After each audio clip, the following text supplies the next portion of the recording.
की शादी हो गई। शादी को 20 साल हो गए, उसके बच्चे बच्ची नहीं हुए। ऐसी औरत का परिवार वाले मुंह नहीं देखते। पड़ोसी आदमी उसे बांझड़ी निपुती कहते हैं। उसका घर का पति भी उसे नई पत्नी लाने की धमकी देता डराता है। ऐसी दुखियारी औरत कई प्रकार के प्रयास करती है।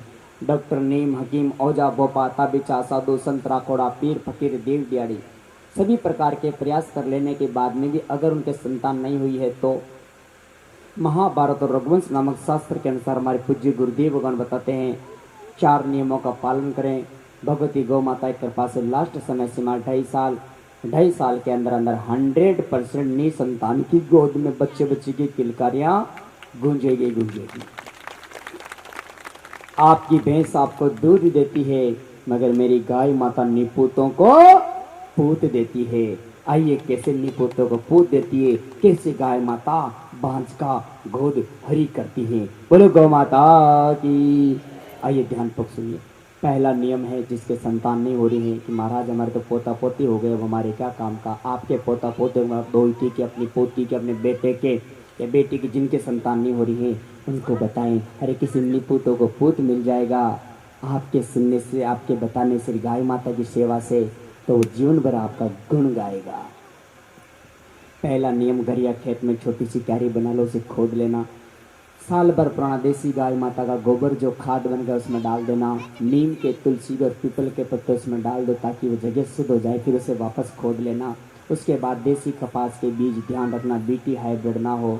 देसी कपास के बीज बिल्कुल पास पास में बो देना। 1.25 महीने तक उसमें पानी डालना। 1.25 महीने बाद में वो पौधा 9-10 इंच का इतना बड़ा हो जाएगा। एक मुट्ठी में इतना सारा पकड़ के उखाड़ देना। ऊपर के डंडे पत्ते तोड़कर गाय माता को जिमा देना।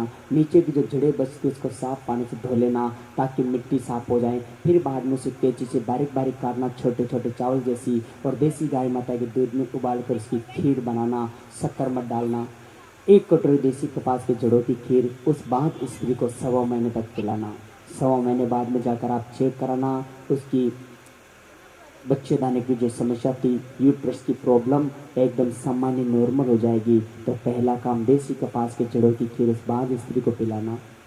दूसरा काम, बुड्ढे बेल भगवान बलद का पेशाब एक कांच की बोतल में भर लेना। उसका ढक्कन खोल के उस बांझ नारी को सुबह शाम सूंघना है।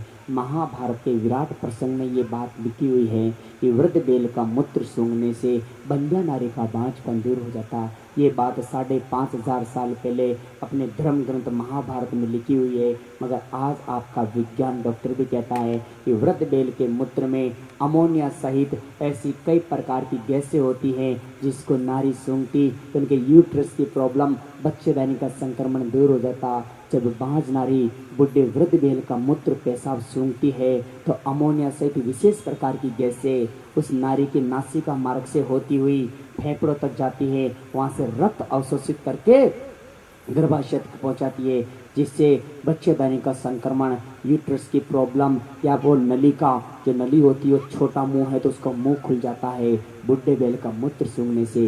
यह आपका विज्ञान कहता है।